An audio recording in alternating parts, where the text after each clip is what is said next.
Hi dears, ഈ ഒരു വീഡിയോയിലൂടെ ഡിസ്കസ് ചെയ്യുന്നത് Calicut university 6th semester BCom കോർപ്പറേഷൻ്റെ സ്പെഷ്യലൈസേഷൻ പേപ്പറായിട്ടുള്ള കോപ്പറേറ്റീവ് മാനേജ്മെൻറ്റ് ആൻഡ് അഡ്മിനിസ്ട്രേഷൻ എന്ന പേപ്പറിൻ്റെ എക്സാം ഓറിയൻറ്റഡ് ക്ലാസ്സാണ്.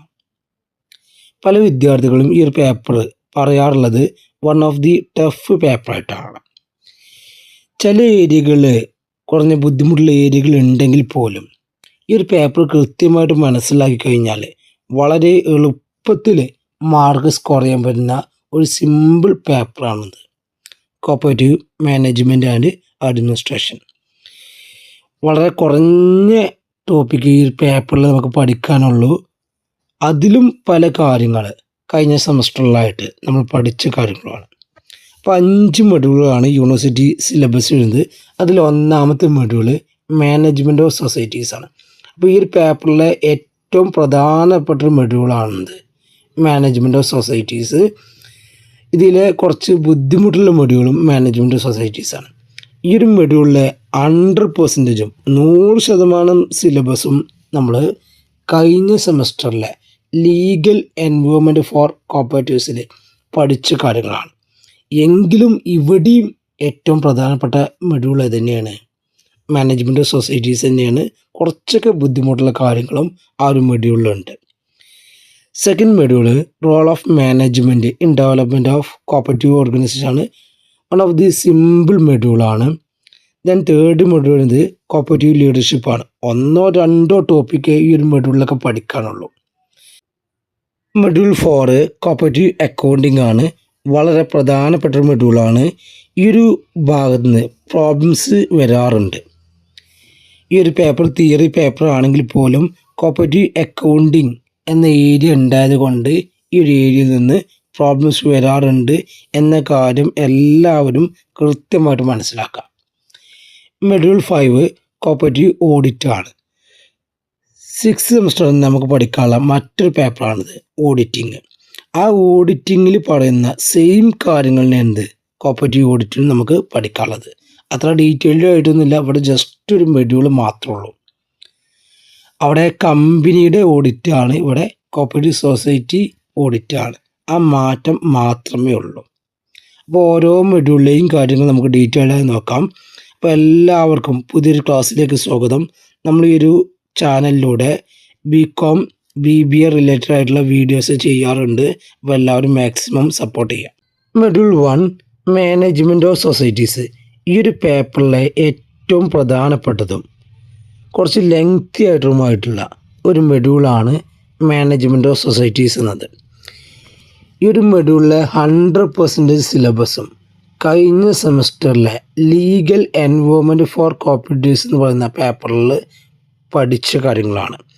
അപ്പോൾ ആ ഒരു പേപ്പർ കൃത്യമായിട്ട് പഠിച്ചവർക്കും ഈ ഒരു ഏരിയസ് കൃത്യമായിട്ട് അറിയുന്നവർക്കും വളരെ എളുപ്പത്തിൽ പഠിക്കാൻ പറ്റുന്ന ഒരു മൊഡ്യൂളാണ് മാനേജ്മെൻറ്റ് ഓഫ് സൊസൈറ്റീസ് എന്ന് പറയുന്ന മൊഡ്യൂൾ.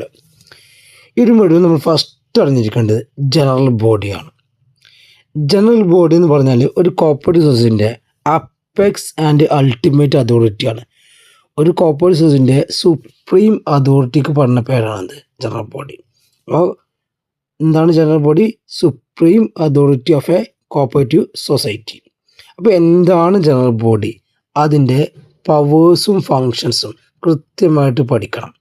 പലപ്പോഴും യൂണിവേഴ്സിറ്റി എക്സാമിന് വന്നിട്ടുള്ള ചോദ്യമാണ് ജനറൽ ബോഡിയും അതിൻ്റെ പവറും ഫങ്ഷനും. ഈ ഒരു ഏരിയ കൃത്യമായിട്ട് മനസ്സിലാക്കുക.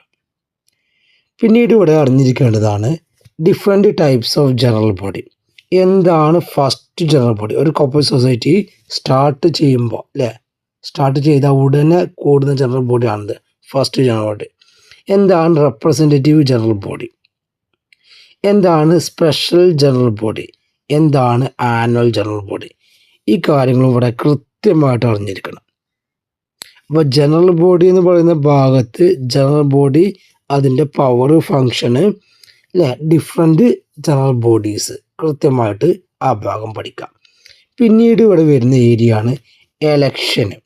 ഒരു കോപ്പറേറ്റീവ് സൊസൈറ്റിയിൽ എലക്ഷൻ എങ്ങനെ നടക്കുന്നത്, എലക്ഷൻ എന്നുകൊണ്ട് എന്താണ് അർത്ഥമാക്കുന്നത്, അതിൻ്റെ പ്രൊസീജിയർ. ഈ പ്രൊസീജിയറാണ് ഇവിടെ കൃത്യമായിട്ട് അറിഞ്ഞിരിക്കേണ്ടത്. ഒരു 11 സ്റ്റെപ്പുകൾ പറയുന്നുണ്ട്. ലീഗൽ എൻവയോൺമെൻറ്റ്സിലൊക്കെ പലപ്പോഴും എസ് ചോദിക്കുന്ന ചോദ്യമാണ്. ഇവിടെയും വളരെ പ്രധാനപ്പെട്ട ഒരു ഭാഗമാണിത്.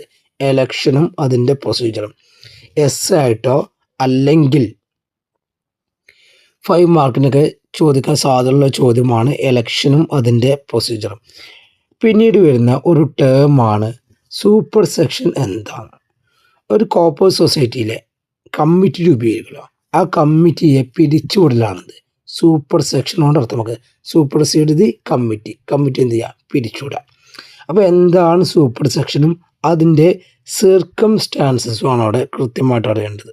സൂപ്പർ സെക്ഷൻ എന്താണ്, അതിൻ്റെ സിർക്കംസ്റ്റാൻസസ്. പിന്നീട് ഇവിടെ വരുന്ന മറ്റൊരു പ്രധാനപ്പെട്ട ടോപ്പിക്കാണ് മാനേജിങ് കമ്മിറ്റി. അപ്പോൾ എന്താണ് മാനേജിങ് കമ്മിറ്റി, അതിൻ്റെ പവേഴ്സ്, ഫങ്ഷൻസ് കൃത്യമായിട്ട് അറിഞ്ഞിരിക്കുക. അതുമായി ബന്ധപ്പെട്ട ഒരു ടേമാണ് ഹഡ്ഹോക്ക് കമ്മിറ്റി. പലപ്പോഴും യൂണിവേഴ്സിറ്റി എക്സാമിന് റിപ്പീറ്റ് ചോദിച്ചിരുന്ന ചോദ്യമാണ്.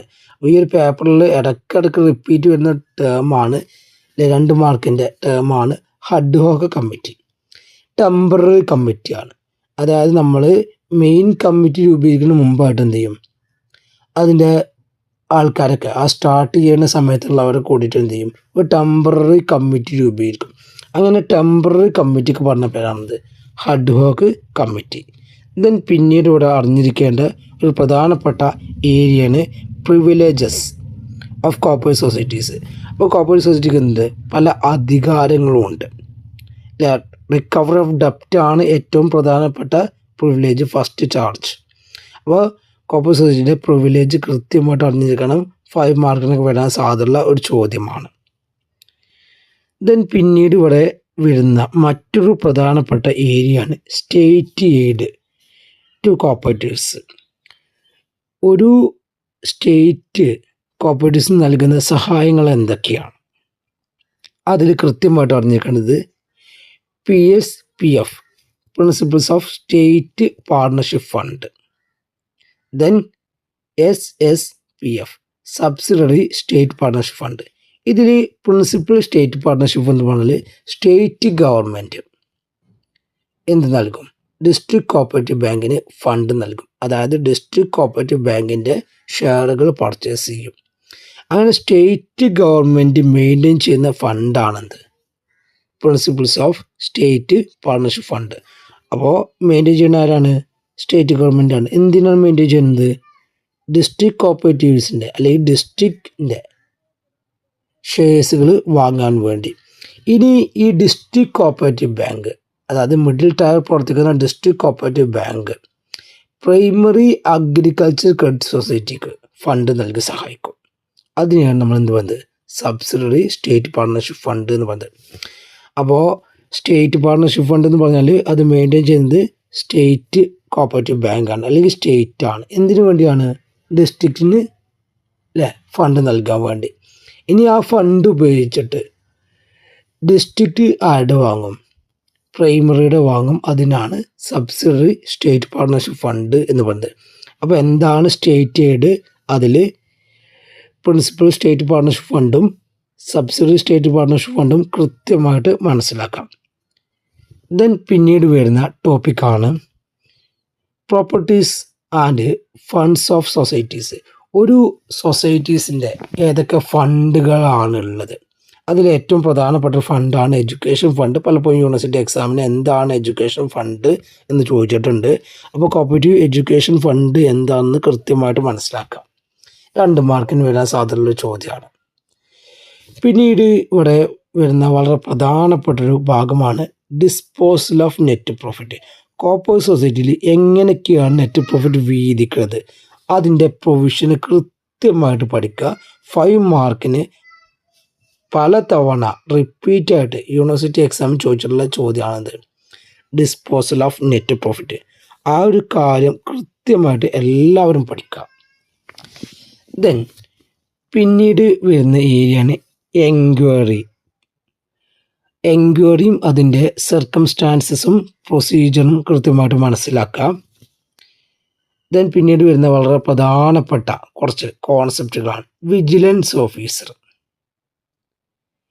ദെൻ സർചാർജ്, കോപ്പറേറ്റീവ് ഓംബുഡ്സ്മാൻ, സർചാർജിൻ്റെ സെക്ഷൻ 68 വിജിലൻസ് ഓഫീസർ, 68A ആണ് ഓംബുഡ്സ്മാൻ, 69A ആണ്. അപ്പോൾ ഈ 3 ടേമും കൃത്യമായിട്ട് മനസ്സിലാക്കുക. 2 മാർക്കിന് പലപ്പോഴും യൂണിവേഴ്സിറ്റി എക്സാം ചോദിച്ചിട്ടുണ്ട്. എന്താണ് വിജിലൻസ് ഓഫീസർ, ആരാണ് വിജിലൻസ് ഓഫീസർ എന്നുള്ള കാര്യം മനസ്സിലാക്കുക. സർചാർജ് എന്താണ്, കോപ്പറേറ്റീവ് ഓംബുഡ്സ്മാൻ ബാങ്കുമായി ബന്ധപ്പെട്ട കംപ്ലയിൻസുകൾ, നമുക്ക് എന്തെങ്കിലും കംപ്ലയിൻ്റ് ഒക്കെ ഉണ്ടെങ്കിൽ അതിനെ സമീപിക്കേണ്ട ആളാണ് കോപ്പറേറ്റീവ് ഓംബുഡ്സ്മാൻ. ദെൻ പിന്നീട് വരുന്ന പ്രധാനപ്പെട്ട ഒരു ഏരിയയാണ് ഡിസ്പ്യൂട്ട്, തർക്കം. കോപ്പറേറ്റീവ് സൊസൈറ്റി വരുന്ന തർക്കം.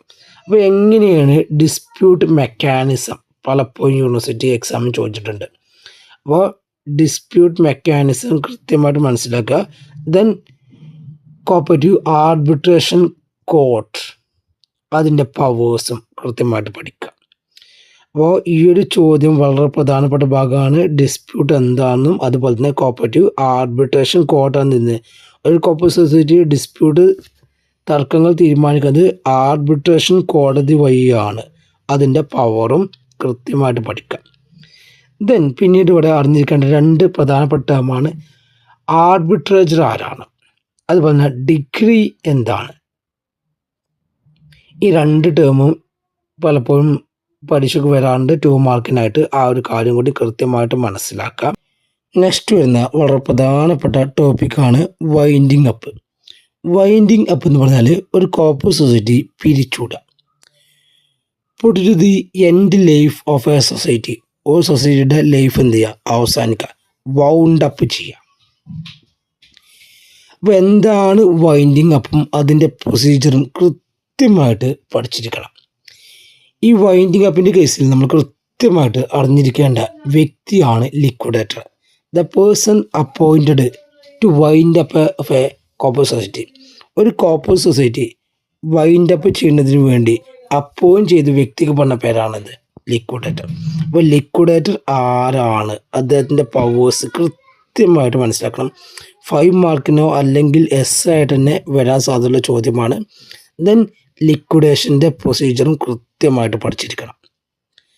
അപ്പോൾ ഇവിടെ മനസ്സിലാക്കേണ്ട ഒരു കാര്യം, വൈൻഡിങ് അപ്പിൻ്റെ പ്രൊസീജിയർ വെച്ചാലും ലിക്വിഡേഷൻ പ്രൊസീജിയർ വെച്ചാലും സെയിം ക്വസ്റ്റ്യൻ ആണ്. ആ ഒരു കാര്യം എല്ലാവരും കൃത്യമായിട്ട് മനസ്സിലാക്കണം. അപ്പോൾ വരാൻ സാധ്യതയുള്ള ചോദ്യമാണ് പ്രൊസീജിയർ ഓഫ് ലിക്വിഡേഷൻ അല്ലെങ്കിൽ പ്രൊസീജിയർ ഓഫ് വൈൻഡിങ് അപ്പ്. പിന്നീട് ഇവിടെ വരുന്ന പ്രധാനപ്പെട്ട ടോപ്പിക്കുകളാണ് എക്സിക്യൂഷൻ എന്താണ്, അപ്പീൽ എന്താണ്, റിവിഷൻ എന്താണ്, റിവ്യൂ എന്താണ്. ഈ ടേമുകൾ കൃത്യമായിട്ട് അറിഞ്ഞിരിക്കണം. ഒരു ഓർഡർ നടപ്പാക്കലാണ് എക്സിക്യൂഷൻ. ദെൻ അപ്പീൽ എന്താണ്, റിവിഷൻ എന്താണ്, റിവ്യൂ എന്താണ്, കൃത്യമായിട്ട് മനസ്സിലാക്കുക. അപ്പോൾ ഈ ഒരു മൊഡ്യൂളിൽ നമ്മൾ പറഞ്ഞ പ്രധാനപ്പെട്ട ഏരിയയാണ് ഒരു ഏരിയ ജനറൽ ബോഡി. ഏറ്റവും പ്രധാനപ്പെട്ട ഒരു ഏരിയയാണ് ജനറൽ ബോഡി. ദെൻ എലക്ഷനും അതിൻ്റെ പ്രൊസീജിയറും. ദെൻ മാനേജിങ് കമ്മിറ്റി, പിന്നെ അതുപോലെ തന്നെ ഡിസ്പ്യൂട്ട് പ്രധാനപ്പെട്ട ഏരിയയാണ്. പിന്നെ vigilance officer, surcharge, cooperative ombudsman, പിന്നെ അതുപോലെ തന്നെ വൈൻഡിങ് അപ്പ്. അപ്പോൾ ഈ ഒരു ഏരിയയിൽ ഒരുപാട് ചോദ്യങ്ങൾ വരാൻ സാധ്യത ഉണ്ടെങ്കിൽ പോലും ഒക്കെ നമ്മൾ കൂടുതൽ പ്രാധാന്യം നൽകാറുള്ളത് രണ്ട് ഏരിയക്കാണ്. ഒരു ഭാഗം ജനറൽ ബോഡിയും ഒരു ഭാഗം ലിക്വിഡേഷനും. ഈ ഒരു മൊഡ്യൂൾ ഒരുപാട് കാര്യങ്ങളുണ്ട്. ഏതും 5 മാർക്കിന് ഒക്കെ ആയിട്ട് വരാം. അപ്പോൾ ഏറ്റവും പ്രധാനപ്പെട്ട മൊഡ്യൂളാണ് ഫസ്റ്റ് മൊഡ്യൂൾ. ആ ഒരു പ്രാധാന്യം എല്ലാവരും ആ ഒരു മൊഡ്യൂളിന് നൽകാം. Module 2 role of management in development of cooperative organisation. വളരെ സിമ്പിളായിട്ടുള്ളൊരു മൊഡ്യൂളാണ്. ഈ ഒരു മൊഡ്യൂൾ നമ്മൾ ഫസ്റ്റ് അറിഞ്ഞിരിക്കുന്നത് എന്താണ് മാനേജ്മെൻറ്റ്. വളരെ ചെറിയ ക്ലാസ്സിൽ നമ്മൾ പഠിച്ചൊരു കോൺസെപ്റ്റാണ് management. Management is the process of planning, organising, staffing, directing and controlling. ഈ ഒരു മീനിങ്ങോ നിങ്ങൾക്ക് അറിയാവുന്ന മറ്റു ഏതെങ്കിലും ഡെഫിനിഷൻ ഉണ്ടെങ്കിൽ അത് പഠിച്ചാൽ മതി അല്ലേ. Management is the art of getting things done through the effort of other people. പിന്നീട് ഇവിടെ വരുന്ന മറ്റൊരു പ്രധാനപ്പെട്ട ടോപ്പിക്കാണ് കോപ്പറേറ്റീവ് സൊസൈറ്റി എന്താണുള്ളത്. കോപ്പറേറ്റീവ് സൊസൈറ്റി എന്താണ്? ഒരു വളണ്ടറി അസോസിയേറ്റ് പേഴ്സണാണ്, united for common object, common ലക്ഷ്യം വെച്ചിട്ട് സ്വമേധയായി രൂപം കൊണ്ടാണത് കോഓപ്പറേറ്റീവ് സൊസൈറ്റി. മെയിൻ എയിം എന്തായിരിക്കും? സർവീസ് ആയിരിക്കും റാദർ ദാൻ പ്രോഫിറ്റ്. ദെൻ പ്രധാനപ്പെട്ട മോട്ടീവ്സ് എന്തൊക്കെയാണ്? Each for all and all for each. പിന്നീട് ഇവിടെ അറിഞ്ഞിരിക്കേണ്ട ഒരു ടോപ്പിക്കാണ് ഫങ്ഷൻസ് ഓഫ് മാനേജ്മെൻറ്റ് അല്ലെങ്കിൽ പ്രിൻസിപ്പിൾസ് ഓഫ് മാനേജ്മെൻറ്റ്. നമ്മൾ പല ക്ലാസ്സുകളായിട്ട് പഠിച്ചൊരു ഏരിയയാണ്, എല്ലാവർക്കും കൃത്യമായിട്ട് അറിയാവുന്ന ഒരു ഏരിയയാണ്. ഫസ്റ്റാണ് പ്ലാനിങ്. പ്ലാനിങ് പറഞ്ഞാൽ എന്താണ്? Deciding advance what is to be done. Then organise ചെയ്യുക. നമ്മൾ പ്ലാൻ ചെയ്ത കാര്യങ്ങൾ സ്ഥാപനത്തിൽ എന്ത് ചെയ്യുന്നു? ഓരോരുത്തർക്ക് വീതിച്ച് നൽകുക. ദെൻ സ്റ്റാഫിങ്, അനുയോജ്യമായിട്ടുള്ള എംപ്ലോയീസിനെ കണ്ടെത്തിയിട്ട് അവിടെ നമ്മുടെ സ്ഥാപനത്തിലേക്ക് സെലക്ട് ചെയ്യുക. ദെൻ ഡയറക്റ്റിംഗ്, അവർക്ക് നേർവഴി നൽകുക. ദെൻ ലീഡർഷിപ്പ്, അവർക്ക് ലീഡിങ് കപ്പാസിറ്റി നൽകി കൊടുക്കുക.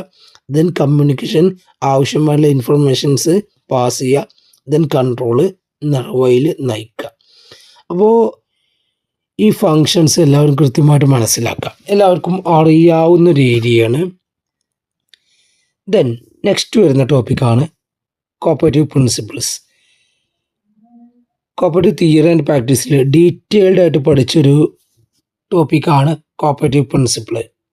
അപ്പോൾ ഇവിടെയും ഈ ഒരു ടോപ്പിക്ക് വരുന്നുണ്ട്. ഇവിടെ നമ്മൾ പഠിക്കേണ്ടത് 1995 ICA അംഗീകരിച്ച 7 കോപ്പറേറ്റീവ് പ്രിൻസിപ്പിളാണ്. ഇന്നും നിലനിൽക്കുന്ന ഈ 7 പ്രിൻസിപ്പിൾസ്. ഈ ഒരു പേപ്പറിൽ കോപ്പറേറ്റീവ് പ്രിൻസിപ്പിൾസിന് വലിയൊരു പ്രാധാന്യം ഇല്ലെങ്കിൽ പോലും ചിലപ്പോൾ ഈ ഒരു ചോദ്യം വരാറുണ്ട്. ചിലപ്പോൾ ആയിട്ട് തന്നെ ഈ ഒരു ചോദ്യം വരാം. ഏതൊക്കെയാണ് ഈ 7 പ്രിൻസിപ്പിൾ? എല്ലാവർക്കും അറിയുണ്ടായിരിക്കും. 1 വളണ്ടറി ആൻഡ് ഓപ്പൺ മെമ്പർഷിപ്പാണ്. 2 ഡെമോക്രാറ്റിക് മെമ്പർ കൺട്രോളാണ്. 3 മെമ്പർ എക്കണോമിക് പാർട്ടിസിപ്പേഷൻ ആണ്. 4 ഓട്ടോണമി ആൻഡ് ഇൻഡിപെൻഡൻസ് ആണ്. 5 കോപ്പറേറ്റീവ് എഡ്യൂക്കേഷൻ ആൻഡ് ട്രെയിനിങ് ആണ്. എഡ്യൂക്കേഷനും ട്രെയിനിങ്ങും ഇൻഫർമേഷനും ആണ്. 6 കോപ്പറേഷൻ എമംഗ് കോപ്പറേറ്റീവ്സ് ആണ്. 7 കൺസേൺ ഫോർ കമ്മ്യൂണിറ്റി ആണ്. ഈ 7 പ്രിൻസിപ്പിൾസും ഇവിടെ കൃത്യമായിട്ട് എല്ലാവർക്കും അറിഞ്ഞിരിക്കണം. കഴിഞ്ഞ സെമസ്റ്ററിൽ പഠിച്ച സെയിം കാര്യങ്ങൾ തന്നെയാണ്. Next cooperative management. ഈ ഒരു മെഡ്യൂളിൽ എടുത്ത് പഠിക്കേണ്ട ഏറ്റവും പ്രധാനപ്പെട്ട ഒരു ടോപ്പിക്കാണിത്, കോപ്പറേറ്റീവ് മാനേജ്മെൻറ്റ്. ഈ ഒരു മെഡ്യൂളിൻ്റെ ടൈറ്റിൽ ഇടുന്നത് എന്താണ്? Role of management in development of cooperative organisation. അപ്പോൾ എന്താണ് കോപ്പറേറ്റീവ് മാനേജ്മെൻറ്റും അതിൻ്റെ ഒബ്ജക്റ്റീവ്സും ഫീച്ചേഴ്സും കൃത്യമായിട്ട് പഠിക്കുക. ആയിട്ടൊക്കെ പലപ്പോഴും യൂണിവേഴ്സിറ്റി എക്സാം ചോദിച്ചിട്ടുള്ള ചോദ്യമാണ്. അപ്പോൾ ഈ ഒരു മെഡ്യൂളിൽ എടുത്ത് പഠിക്കേണ്ട ഒരു ഏരിയയാണ് കോപ്പറേറ്റീവ് മാനേജ്മെൻറ്റ്, അതിൻ്റെ ഒബ്ജക്റ്റീവ്സ്, ഫീച്ചേഴ്സ്.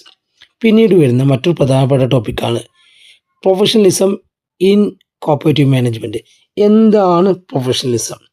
കോപ്പറേറ്റീവ് മാനേജ്മെൻറ്റിൽ പ്രൊഫഷണലിസം കൊണ്ട് എന്താണ് അർത്ഥമാക്കുന്നത്? അതിൻ്റെ നീഡ്സും കൃത്യമായിട്ട് മനസ്സിലാക്കുക. പിന്നീട് ഇവിടെ വരുന്ന മറ്റൊരു ടോപ്പിക്കാണ് organise structure of a cooperatives. കോപ്പറേറ്റീവ്സിൻ്റെ ഓർഗനൈസ് സ്ട്രക്ചർ, അതിൽ ജിയോഗ്രഫിക്കൽ സ്ട്രക്ചർ വരുന്നുണ്ട്, ഗവേണൻസ് സ്ട്രക്ചർ വരുന്നുണ്ട്, ഫങ്ഷൻസിൻ്റെ അടിസ്ഥാന സ്ട്രക്ചർ ഉണ്ട്, മറ്റു സ്ട്രക്ചർ വരുന്നുണ്ട്. ജസ്റ്റ് ഒന്ന് മനസ്സിലാക്കിയാൽ മതി. അപ്പോൾ ഈ ഒരു മെഡ്യൂളിൽ നമ്മൾ ഏറ്റവും കൂടുതൽ പ്രാധാന്യം നൽകേണ്ട ഒരു ടോപ്പിക്ക് മാത്രമേ ഉള്ളൂ, that is cooperative management. Module 3 cooperative leadership. വളരെ സിമ്പിളായിട്ടുള്ള മറ്റൊരു മൊഡ്യൂളാണ് കോപ്പറേറ്റീവ് ലീഡർഷിപ്പ് എന്ന് പറയുന്ന മൊഡ്യൂള്. ഈ ഒരു മൊഡ്യൂൾ നമ്മൾ ഫസ്റ്റ് അറിഞ്ഞിരിക്കേണ്ടത് എന്താണ് ലീഡർഷിപ്പ് എന്നാണ്. Leadership is the activity influencing the people to strive willingly for group objectives. അല്ലേ?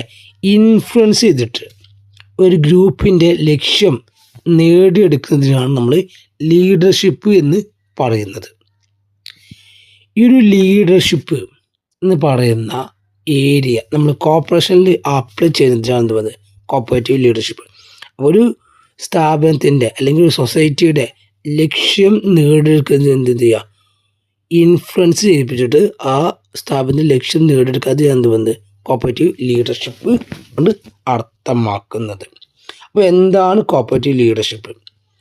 അതിൻ്റെ മീനിങ്, ഇമ്പോർട്ടൻസ്, ടൈപ്സ് കൃത്യമായിട്ട് അറിഞ്ഞിരിക്കണം. ആ ഒരു ഭാഗത്ത് നിന്ന് ചോദ്യം പരീക്ഷയ്ക്ക് നമുക്ക് എക്സ്പെക്റ്റ് ചെയ്യാം. പിന്നീട് ഇവിടെ അറിഞ്ഞിരിക്കേണ്ട മറ്റൊരു പ്രധാനപ്പെട്ട ഏരിയയാണ് path goal theory of leadership. അപ്പോൾ ഈ ഒരു മൊഡ്യൂളിൽ നിന്ന് എല്ലാ വർഷവും യൂണിവേഴ്സിറ്റി എക്സാമിന് ചോദിക്കുന്ന ചോദ്യമാണ് path goal theory of leadership. ഇത് ചിലപ്പോൾ 2 മാർക്കിനായിട്ട് വരാം, 5 മാർക്കിനായിട്ട് വരാം, അല്ലെങ്കിൽ ആയിട്ടും path goal theory of leadership വരാം. റോബർട്ട് ഹൗസ് എന്ന് പറയുന്ന വ്യക്തിയാണ് path goal theory of leadership develop ചെയ്തത്. ഇതിൽ ലീഡർഷിപ്പിൻ്റെ സ്റ്റൈലുകളാണ് പറയുന്നത്. അതിൽ ഒരു രീതിയാണ് directive leadership, then supportive leader, participative leader, achievement oriented leadership.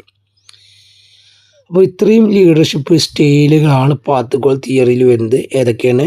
Directive leadership, supportive leadership, participative leadership, then achievement oriented leadership.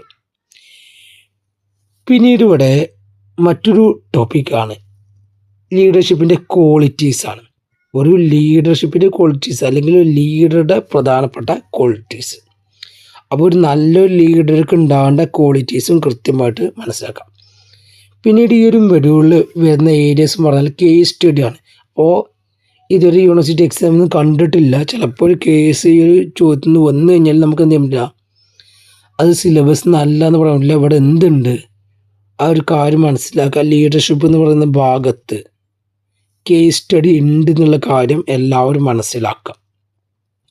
അപ്പോൾ path goal theory of leadership എല്ലാവരും നിർബന്ധമായിട്ടും പഠിക്കാം. Then 4th module cooperative accounting ആണ്. നമ്മൾ +1 മുതലേ പഠിക്കുന്ന ഒരു പേപ്പറാണിത്, അക്കൗണ്ടിങ്. ആ അക്കൗണ്ടിങ്ങിൻ്റെ മീനിങ്, അതുമായി ബന്ധപ്പെട്ട ഡെഫിനിഷൻസൊക്കെ കൃത്യമായിട്ട് ഇവിടെ അറിഞ്ഞിരിക്കണം. ഇവിടെ എന്തുള്ളൂ, നമുക്ക് അറിയേണ്ടത് എന്തുതന്നെയാണ്, അക്കൗണ്ടിങ്ങിൻ്റെ സെയിം ഡെഫിനിഷൻ തന്നെയാണ്. എന്താണ് അക്കൗണ്ടിങ് തന്നെയാണ്. അത് എവിടെ നമ്മൾ അപ്ലൈ ചെയ്യുന്നു? ഒരു കോർപ്പറേറ്റ് സൊസൈറ്റിയിലാണ് നടക്കണമെന്നുള്ളൂ. ആ ഒരു മാറ്റം മാത്രമേ ഉള്ളൂ. അക്കൗണ്ടിങ്ങിൻ്റെ കറക്റ്റ് നിങ്ങളൊക്കെ +1 പഠിച്ച AICPA അല്ലേ, accounting is the art of recording എന്ന് പറയുന്ന ആ ഒരു ഡെഫിനിഷൻ പഠിച്ചാലും മതി. ബുക്കിലൊക്കെ എന്തിനാണ് ആ ഡെഫിനിഷൻ നൽകിയിട്ടുള്ളത്. അപ്പോൾ കോപ്പറേറ്റീവ് അക്കൗണ്ടിങ് എന്താണെന്ന് കൃത്യമായിട്ട് പഠിക്കാം. പലപ്പോഴും യൂണിവേഴ്സിറ്റി എക്സാമിന് ഈ ഒരു ഭാഗത്ത് നിന്ന് വരുന്ന ഒരു തിയറി ടോപ്പിക്കാണ് special features of cooperative accounting. ഇത് കൃത്യമായിട്ട് 5 മാർക്കിന് വരാറുണ്ട്. അപ്പോൾ ഈ ഒരു ചോദ്യം 5 മാർക്കിന് എക്സ്പെക്റ്റ് ചെയ്തിട്ട് തന്നെ പഠിക്കാം. പിന്നീട് ഇവിടെ വരുന്ന മറ്റൊരു ടോപ്പിക്കാണ് books and registers maintained by cooperative. ഒരു കോപ്പറേറ്റീവ് സൊസൈറ്റി മെയിൻറ്റെയിൻ ചെയ്യുന്ന ബുക്സ് ആൻഡ് രജിസ്റ്റേഴ്സ്. ഈ ഒരു ചോദ്യം പരീക്ഷയ്ക്ക് വരാറുണ്ട്. ഇതും പഠിക്കാം. അപ്പോൾ കുറഞ്ഞ ചോദ്യം മാത്രമേ ഈ ഒരു മൊഡ്യൂളിലൊക്കെ പഠിക്കാനുള്ളൂ അല്ലേ. ഒരു ഭാഗം കോപ്പറേറ്റീവ് അക്കൗണ്ടിങ്, മറ്റൊന്ന് അതിൻ്റെ special features, then books and registers. പിന്നെ ഡേ ബുക്ക് എന്താണ്? പിന്നെ ഇവിടെ അറിഞ്ഞിരിക്കേണ്ടത് അക്കൗണ്ടിങ്ങുമായി ബന്ധപ്പെട്ട ബേസിക് ടേമൊക്കെ ചിലപ്പോൾ പരീക്ഷയ്ക്ക് വരാം. അതായത് എന്താണ് അസറ്റ്, എന്താണ് ട്രയൽ ബാലൻസ്, എന്താണ് ബാലൻസ് ഷീറ്റ്, എന്താണ് പ്രോഫിറ്റ് ലോസ് അക്കൗണ്ട്. ഇതൊക്കെ എല്ലാവർക്കും അറിയുമെന്ന് വിചാരിക്കുന്നു. അതുകൊണ്ടാണ് ഞാൻ ആ കാര്യം ആഡ് ചെയ്യാത്തത്. പിന്നീട് ഇവിടെ നിർബന്ധമായിട്ടും അറിഞ്ഞിരിക്കേണ്ടതാണ് receipt and disbursement statement, R&D statement. Receipt and disbursement statement income statement തന്നെയാണ്. ഡിസ്പേഴ്സ്മെൻറ്റ് എന്ന് പറഞ്ഞാൽ ചിലവും, റെസിപ്റ്റ് എന്ന് പറഞ്ഞാൽ ഇൻകം ആണ്. ഓക്കെ ആണല്ലോ. അപ്പോൾ ഇതിൻ്റെ തിയറി അറിഞ്ഞേക്കണം, ഇതുമായി ബന്ധപ്പെട്ട പ്രോബ്ലം അറിഞ്ഞേക്കണം. അപ്പോൾ കഴിഞ്ഞ ഒരു 3-4 വർഷമായിട്ട് ഒന്ന് റെസിപ്റ്റ് ആൻഡ് ഡിസ്പേഴ്സ്മെൻറ്റ് സ്റ്റേറ്റ്മെൻറ്റ് ആണ്. 10 മാർക്കിൻ്റെ റെസിപ്റ്റ് ആൻഡ് ഡിസ്പേഴ്സ്മെൻറ്റ് സ്റ്റേറ്റ്മെൻറ്റ്. അതിൽ കഴിഞ്ഞ 3 വർഷമായിട്ട് സെയിം ചോദ്യമാണ് റിപ്പീറ്റ് ചെയ്യുന്നത്. ആ ഒരു കാര്യം എല്ലാവരും മനസ്സിലാക്കുക. ക്വസ്റ്റ്യൻ പേപ്പറിലെ നിങ്ങൾക്ക് നോക്കിയാൽ കാണാൻ കഴിയും 2025-ലും 2024-ലൊക്കെ തന്നെയാണ് സെയിം ചോദ്യം എസ് എ റിപ്പീറ്റ് ചെയ്തിട്ടാണ്. അപ്പോൾ ആ ഒരു ചോദ്യം എല്ലാവരും ഒന്ന് സോൾവ് ചെയ്ത് നോക്കുക. ചിലപ്പോൾ ആ സെയിം ചോദ്യം ഈ വർഷവും ഇടാൻ സാധ്യതയുണ്ട്. ദെൻ ബാലൻസ് ഷീറ്റ് എന്താണെന്നും അതിൻ്റെ പ്രോബ്ലംസും കൂടി പഠിക്കണം. അപ്പോൾ ഈ ഒരു മൊഡ്യൂളിൽ ഒരുപാട് പ്രോബ്ലംസും ഡയബുക്കൊക്കെ പ്രിപ്പയർ ചെയ്യാണ്ട് അതൊന്നും പരീക്ഷയ്ക്ക് വരാൻ സാധ്യതയില്ല. മെയിനായിട്ട് R&D സ്റ്റേറ്റ്മെൻറ്റും അതുപോലെ തന്നെ ബാലൻസ് ഷീറ്റും കൃത്യമായിട്ട് പഠിക്കുക. Module 5 cooperative auditing. അപ്പോൾ ഓഡിറ്റിംഗ് എന്ന് പറഞ്ഞ പേപ്പർ നമുക്ക് 6th സെമസ്റ്ററിൽ തന്നെ പഠിക്കാനുള്ളതാണ്. അപ്പോൾ ആ ഒരു ഭാഗം കൃത്യമായിട്ട് നിങ്ങൾ പഠിക്കുകയാണെങ്കിൽ ഈ ഒരു പേപ്പറിൽ കൂടെ എന്ത് ചെയ്യാം, നിങ്ങൾക്ക് കൃത്യമായിട്ട് ആൻസർ ചെയ്യാൻ കഴിയും. അപ്പോൾ ആ സെയിം കാര്യങ്ങളാണ് എന്ത് ഇവിടെ വരുന്നത്. അവിടെ കമ്പനിയിലെ ബുക്സ് ഓഫ് അക്കൗണ്ട്സ് ആണ്, ഇവിടെ കോപ്പറേറ്റീവ് സൊസൈറ്റിയിലെ ബുക്സ് ഓഫ് അക്കൗണ്ട് ആണ്. എന്താണ് auditing? Systematic examination of books of account whether it is correct or not അല്ലേ. പ്രധാനപ്പെട്ട ലക്ഷ്യം എന്താണ്? True and fair view. ഇനി സെക്കൻഡറി ഒബ്ജക്റ്റീവ്സ് വെച്ചാൽ ഡിറ്റൻഷൻ ആൻഡ് പ്രിവെൻഷൻ ഓഫ് എറേഴ്സും ഡിറ്റൻഷൻ ആൻഡ് പ്രിവെൻഷൻ ഓഫ് ഫ്രോഡും. അപ്പോൾ ഇവിടെ കൃത്യമായിട്ട് അറിഞ്ഞിരിക്കേണ്ടത് ഒരു ഭാഗമാണ് എന്താണ് കോപ്പറേറ്റീവ് ഓഡിറ്റ്. ഒരു കോപ്പറേറ്റീവ് സൊസൈറ്റിയിലെ ബുക്സ് ഓഫ് അക്കൗണ്ട് എന്ത് ചെയ്യുക, സിസ്റ്റമാറ്റിക് ആയിട്ട് എക്സാമിൻ ചെയ്യുക. അതിലെന്തെങ്കിലും എറേഴ്സ് ഉണ്ടോ, എന്തെങ്കിലും ഫ്രോഡുകൾ വരുത്തിയിട്ടുണ്ടോ എന്നെന്ത് ചെയ്യുക, ചെക്ക് ചെയ്യുക. അതിനെയാണ് ഓഡിറ്റിംഗ് എന്ന് പറയുന്നത്. ദെൻ അതിൻ്റെ ഫീച്ചേഴ്സും കൃത്യമായിട്ട് പഠിക്കുക. അപ്പോൾ കോപ്പറേറ്റീവ് ഓഡിറ്റ് എന്താണെന്നും അതിൻ്റെ ഫീച്ചേഴ്സും കൃത്യമായിട്ട് പഠിക്കുക. 5 മാർക്കിനോ അല്ലെങ്കിൽ 2 മാർക്കിനൊക്കെ വരാൻ സാധ്യതയുള്ള ചോദ്യമാണ്. ദെൻ പിന്നീട് അറിഞ്ഞിരിക്കുകയാണ് DCA, director of cooperative audit. ഒരു കോപ്പറേറ്റീവ് സൊസൈറ്റിയിൽ സെക്ഷൻ 63 പ്രകാരം ഓഫ് കേസസ് ആക്ട് 1969, കേസസ് ആക്ടിലെ സെക്ഷൻ 63ലാണ് ഇത് കോപ്പറേറ്റീവ് ഓഡിറ്റിനെ കുറിച്ച് പറയുന്നത്. DCA ആയിരിക്കും എന്ത് ചെയ്യുക, കോപ്പറേറ്റീവ് ഓഡിറ്റ് ചെയ്യുക. ദെൻ പിന്നീട് അറിഞ്ഞിരിക്കേണ്ട ടോപ്പിക്കാണ് difference between cooperative audit and general audit. അതായത് കമ്പനി ഓഡിറ്റും നമ്മൾ ഓഡിറ്റിങ്ങിൽ പഠിക്കുന്ന ഓഡിറ്റും കോപ്പറേറ്റീവ് ഓഡിറ്റും തമ്മിലുള്ള ഡിഫറൻസ് ആണ്. കൃത്യമായിട്ട് ആ ചോദ്യം കൂടി ഇവിടെ പഠിച്ചു വെക്കാം. പിന്നീട് ഇവിടെ വളരെ പ്രധാനപ്പെട്ട 2 പ്രധാനപ്പെട്ട ഓഡിറ്റാണ് കോപ്പറേറ്റീവ് ഓഡിറ്റ് വരുന്നത്. ഒന്നാണ് ഫിനാൻഷ്യൽ ഓഡിറ്റ്, മറ്റൊന്നാണ് അഡ്മിനിസ്ട്രേറ്റീവ് ഓഡിറ്റ്. അപ്പോൾ എന്താണ് ഫിനാൻഷ്യൽ ഓഡിറ്റും പഠിച്ചു വെക്കുക, എന്താണ് അഡ്മിനിസ്ട്രേറ്റീവ് ഓഡിറ്റും പഠിച്ചു വെക്കുക. ദെൻ പിന്നീട് വരുന്ന ഏരിയയാണ് ഓഡിറ്റർ, അതിൻ്റെ rights and duties of cooperative auditor. ഒരു കോപ്പറേറ്റീവ് ഓഡിറ്ററുടെ റൈറ്റ് ആൻഡ് ഡ്യൂട്ടീസ്. ഈ ഒരു പേപ്പറിൽ മുൻ വർഷങ്ങളുടെ ക്വസ്റ്റ്യൻ പേപ്പറിൽ നോക്കുക വെച്ചാൽ ഈ ഒരു ചോദ്യമാണ് എസ് ആയിട്ട് കണ്ടിട്ടുള്ളത്. അപ്പോൾ ഈ ഒരു മൊഡ്യൂളിൽ നിന്ന് എസ് വന്നിട്ടുള്ളത് right and duties of a cooperative ഓഡിറ്ററാണ്. അപ്പോൾ അത് എസ് കണ്ട് തന്നെ പഠിക്കുക. ഈ ഒരു ചോദ്യം നിങ്ങൾക്ക് എവിടെയും പഠിക്കാണ്ട് ഓഡിറ്റിങ്ങിലും പഠിക്കാണ്ട്. അപ്പോൾ right and duties of auditor പഠിച്ചു കഴിഞ്ഞാൽ 2 ഭാഗത്ത് നിങ്ങൾക്ക് എന്ത് ചെയ്യും, ചിലപ്പോൾ അവിടെയും ചോദിക്കാം ഇവിടെയും ചോദിക്കാം. ആ കാര്യം കൃത്യമായിട്ട് മനസ്സിലാക്കാം. ദെൻ ഓഡിറ്റിങ്ങിൽ വരുന്ന പ്രധാനപ്പെട്ട ടേമുകളാണ് ഓഡിറ്റ് മെമ്മോറാണ്ടം എന്താണ്, വൗച്ചിങ്, ഡോക്യുമെൻ്ററി എവിഡൻസിനെ എക്സാം ചെയ്തതാണ് വൗച്ചിങ്, വെരിഫിക്കേഷൻ, അസറ്റും ലാബിലിറ്റീസും എന്ത് ചെയ്യുക, വെരിഫൈ ചെയ്യുക, വാല്യുവേഷൻ, അസറ്റിൻ്റെയും ലാബിലിറ്റീസിൻ്റെയും മോണിറ്ററി വാല്യൂ, വർത്ത് നോക്കുക. അപ്പോൾ ഇത്രയും ടേമുകൾ കൃത്യമായിട്ട് അറിയണം. ദെൻ ഓഡിറ്റിങ്ങുമായി ബന്ധപ്പെട്ട മറ്റു ചില ടേമുകളും ചിലപ്പോൾ എന്ത് ചെയ്യാം പരീക്ഷയ്ക്ക് വരാം. അതൊക്കെ എന്ത് ചെയ്യും, നിങ്ങൾ ഓഡിറ്റിങ്ങിൽ പഠിക്കും. പിന്നീട് ഇവിടെ ശ്രദ്ധിക്കേണ്ട മറ്റൊരു ടേമാണ് ഓഡിറ്റ് റിപ്പോർട്ടും അതിൻ്റെ ടൈപ്സും പഠിച്ചിരിക്കണം. ദെൻ റിസർവ് ആൻഡ് പ്രൊവിഷൻസ് എന്ന് പറയുന്ന ഏരിയയും കൂടിയും ഇവിടെ ഉണ്ട്. അപ്പോൾ റിസർവ് എന്താണ്, റിസർവിൻ്റെ ടൈപ്സ്, പ്രൊവിഷൻ എന്താണ് അല്ലേ. റിസർവ് എന്താണ്, അപ്രോപ്രിയേഷൻ ഓഫ് പ്രോഫിറ്റ് ആണ്. പ്രൊവിഷൻ എന്താണ്, ചാർജ് എഗെയിൻസ്റ്റ് പ്രോഫിറ്റ് ആണ്. ചോദ്യം വന്ന് കണ്ടിട്ടില്ല, പക്ഷേ നമ്മളുടെ ബുക്കുകളിലൊക്കെ എന്തുണ്ട്, റിസർവ് ആൻഡ് പ്രൊവിഷൻ എന്ന് പറയുന്ന ഏരിയയും കൂടി അവിടെ ഉണ്ട്. അപ്പോൾ അതും കൂടി കൃത്യമായിട്ട് മനസ്സിലാക്കാം. അപ്പോൾ നമ്മൾ കോപ്പറേറ്റീവ് മാനേജ്മെൻറ്റ് ആൻഡ് അഡ്മിനിസ്ട്രേഷൻ എന്ന് പറയുന്ന പേപ്പറിലെ 5 മൊഡ്യൂളിലെയും കാര്യങ്ങൾ പറഞ്ഞു. ഓരോ ഭാഗങ്ങളും കൃത്യമായിട്ട് മനസ്സിലാക്കിയിട്ട് വായിക്കുക. ഫസ്റ്റ് മൊഡ്യൂളിൽ മാത്രമേ കുറച്ച് കൂടുതൽ കോൺസെപ്റ്റുകൾ വരുന്നുള്ളൂ. ബാക്കിയുള്ള 4 മൊഡ്യൂളിലും 2 അല്ലെങ്കിൽ 3 ടോപ്പിക്കൊക്കെ എന്തുള്ളൂ നമുക്ക് ഡീറ്റെയിൽഡ് ആയിട്ട് എടുത്ത് പഠിക്കാനുള്ളൂ. ആ ഒരു കാര്യം എല്ലാവരും മനസ്സിലാക്കിയിട്ട് വായിക്കുക. കുറേ വായിച്ചിട്ട് കാര്യമല്ല, കൃത്യമായിട്ട് എന്തൊക്കെ പഠിക്കണം എന്നുള്ള കാര്യങ്ങൾ കൃത്യമായിട്ട് ഈ ഒരു വീഡിയോയിൽ മെൻഷൻ ചെയ്തിട്ടുണ്ട്. അത് മനസ്സിലാക്കിയിട്ട് എന്ത് ചെയ്യുക, വായിക്കുക. അങ്ങനെ വായിച്ചു കഴിഞ്ഞാൽ നിങ്ങൾക്ക് ഈ ഒരു പേപ്പർ വളരെ എളുപ്പത്തിൽ കവർ ചെയ്യാനും അതിലൂടെ നല്ലൊരു മാർക്ക് സ്കോർ ചെയ്യാനും സഹായിക്കും. നമ്മൾ ഈ ഒരു പേപ്പറിൻ്റെ ഡീറ്റെയിൽഡ് ക്ലാസ് ഈ ഒരു ചാനലിലൂടെ പ്രൊവൈഡ് ചെയ്യുന്നതാണ്. അപ്പോൾ എല്ലാവരും ചാനൽ മാക്സിമം സപ്പോർട്ട് ചെയ്യുക. Okay, thank you.